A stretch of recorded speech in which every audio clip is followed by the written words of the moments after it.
What's up everyone? Welcome to Pound for Pound TV. This is Michael. It's been a while, but I'm back. In our last video, we covered the upcoming undisputed middleweight bout between Claressa Shields and nemesis Savannah Marshall. And if you want to check that out, click the video link at the end of this feature. That's just one of many exciting fights coming up in the women's division, like the super welterweight bout between Natasha Jonas and Patricia Bergolt in early September, where both women will be defending a title respectively. That's the WBC and WBO titles. And then there's the potential and yet to be confirmed bout that's exciting many of my fellow Aussie fans between Ebony Bridges, who has been ordered to defend her IBF title against rival and mandatory at 118 pounds, Shotgun Shannon O'Connell. Our focus, however, is this gem of a fight between two boxers who seem to genuinely dislike one another. Mikaela Mayer is set to put her ring IBF and IBO Super Feather titles on the line against Alycia Baumgardner, whom puts her IBO and WBC up for grabs. These two are eager to get at each other, and the action goes down September 10 UK time at the O2 Arena, London. So we might as well get on with it. Yeah. Mikaela Mayer is methodical, proactive, and busy in the ring, and when she steps up to scratch, she is all business. Like her peer fighting on the same night, Savannah Marshall, who fights a few divisions above her, Mayer is also aptly built for her weight class, and she uses that reach and frame to great advantage. She looks to dominate from the center of the ring, which forces her opponent to move around her, where she can stalk and also give herself real estate to work in. Using that advantageous reach, she works from mid-range, continuously pumping the jab out and then closing the gap when the opportunity presents itself to launch a multi-combination punch attack. And using that leverage that she's able to generate, her body punches are particularly effective in helping to break opposition down. Breaking down her opponent is key for Mikaela, as she's not a knockout artist. Instead, she is a volume, accumulative puncher who isn't afraid to bang and has proven herself to be very resilient.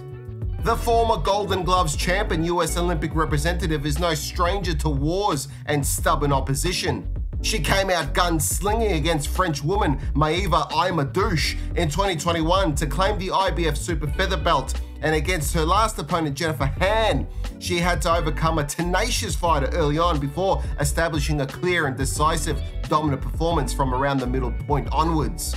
This is the point. Mayer, who holds a record of 17 wins with 5 by KO, no draws or losses, trains and fights for the long haul. She is accustomed to going the distance and taking the win on points, and she does this through not just ring IQ and boxing ability, which she possesses, but through conditioning, determination, and grit. She knows she can't rely on a one-hitter-quitter punch, so she instead relies on her ring craft, and it's served her well thus far.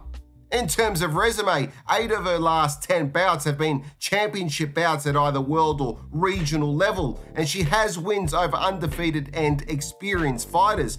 But I think we all recognize that Alycia Baumgardner is arguably her toughest challenge, and I imagine she might not want to go toe-to-toe with her. Alycia the Bomb Baumgardner will no doubt look to do just that, drop a bomb, a hydrogen bomb on Mikaela. She will look to punch holes through Mikaela if she could get the opportunity, but first she needs to get a good, clean shot at her.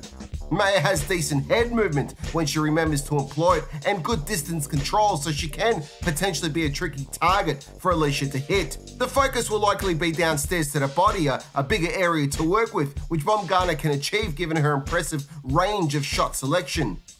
She is thinking when she's in there and continuously searching for the right opening. Timing, balance, and of course plenty of sting on her shots means that although she may not be able to get access to her target at all times, especially against rangier fighters able to control range and distance, it does mean that she can make any contact that she lands count, and then it's a matter of capitalizing on that, which Baumgardner does well.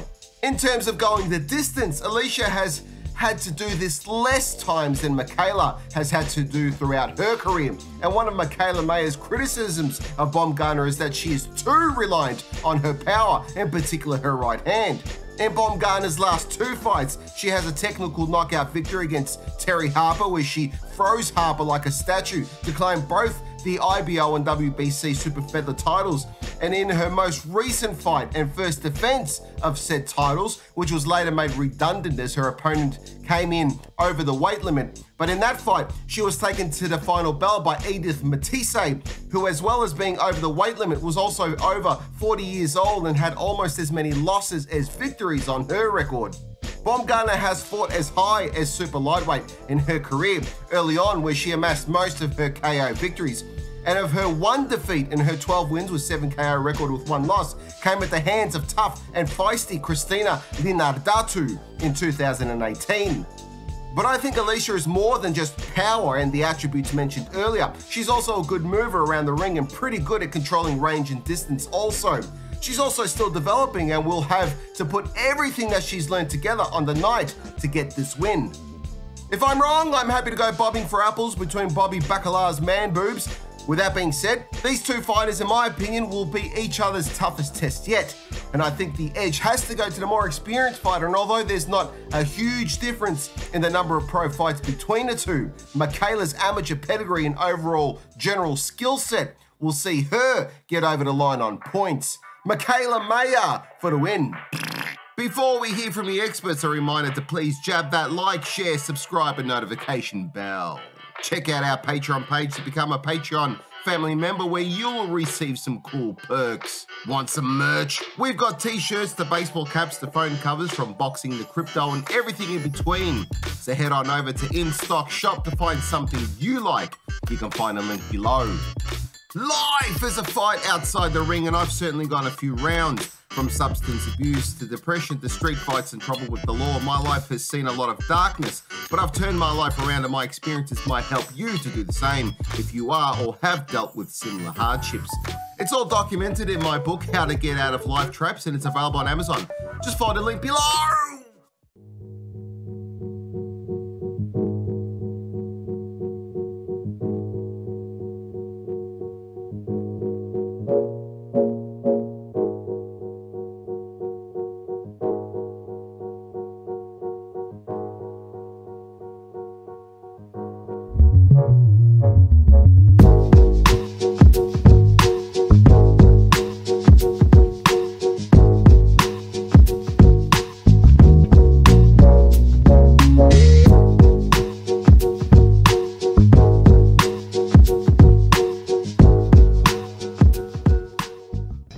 P4P TV here. Please remember to subscribe and hit that notification bell. See you in the next one. Looking for an opportunity to make money?